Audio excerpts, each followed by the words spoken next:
I had a lot of calls about a Plano purse snatching with, of course, viewers' voice flair. They come with the friendliest of advice. Also, a shocking ATM theft deterrent. But we start with the attack in Tennessee. Here's your viewer's voice. 4 Marines died when Mohammed Yosef Abdulaziz attacked 2 military centers in Chattanooga, Tennessee. Some little rat that somebody said was a normal kid growing up. He's nothing but a little rat.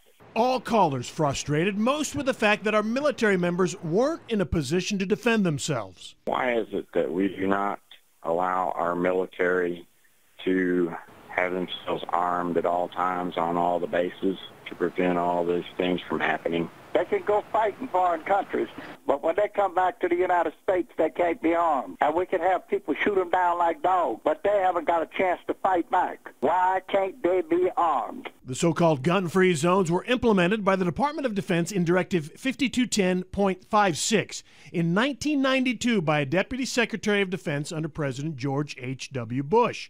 It was reissued in 2011.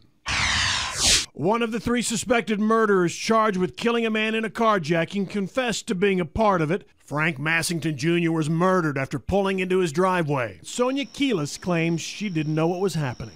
Were you guys on a crime spree? No. Nobody who called the viewer's voice believes her. Nobody. Own up to it. You do the crime, you have to do the time. That man wasn't bothering anybody. A rolling shootout and chase that started at a Richardson IHOP and ended in Dallas. 3 people in 1 car were wounded.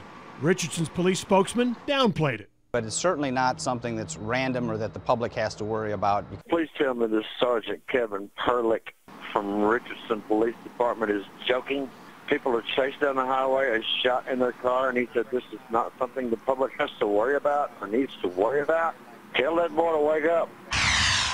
A wallet snatch in Plano was caught on security camera. A man sits down, pretends to be elaborately putting on his coat, and instead has his hand inside a woman's purse hanging off the back of her chair. And in true viewer's voice tradition, it's the victim's fault, not the criminal. Somebody rummaged around in my purse, I'm going to hear it. You have got to be totally so unconscious of your surroundings. It's scary. I'm sorry. How can you not notice that? Maypearl Police Chief Kevin Coffey is on leave as the Texas Rangers and the Attorney General's Child Exploitation Unit investigate him for official oppression, misuse of official information, online solicitation of a minor, stalking, harassment, and tampering with evidence. Rotten hell, Kevin Coffey. Investigators say Coffey and a 16-year-old started interacting, her parents believe, inappropriately when she was 14 years old. Trying to manipulate a child. When is it going to stop? An affidavit says one message he sent her talked about handcuffing her on the hood of his car. Hey, Steve, you got to be kidding. Chief of police, 14-year-old girl. If he's found guilty, they need to pistol whip him. Thieves are still making off with ATMs. 3 men caught on camera this week carrying one out. This caller thinks he may have a solution. Why don't we have these merchants set up a situation where if they remove the ATM, they're going to get a jolt of electricity. I guarantee you that'd be funny to watch that on your video clips. It would be fun, Mike, but you know how this would end, don't you? The criminal would find an attorney to sue the business owner for pain and suffering and put him out of business. Finally, no real funnies today. It is interesting, though, to hear sweet Grandma Betty ready to take on one of the world's top crime bosses who just escaped a Mexican prison.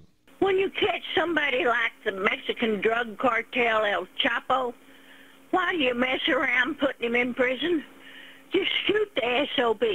It's also kind of fun to hear Betty say El Chapo. 214-720-3103. El Chapo. Or send an email from the website, fox4news.com.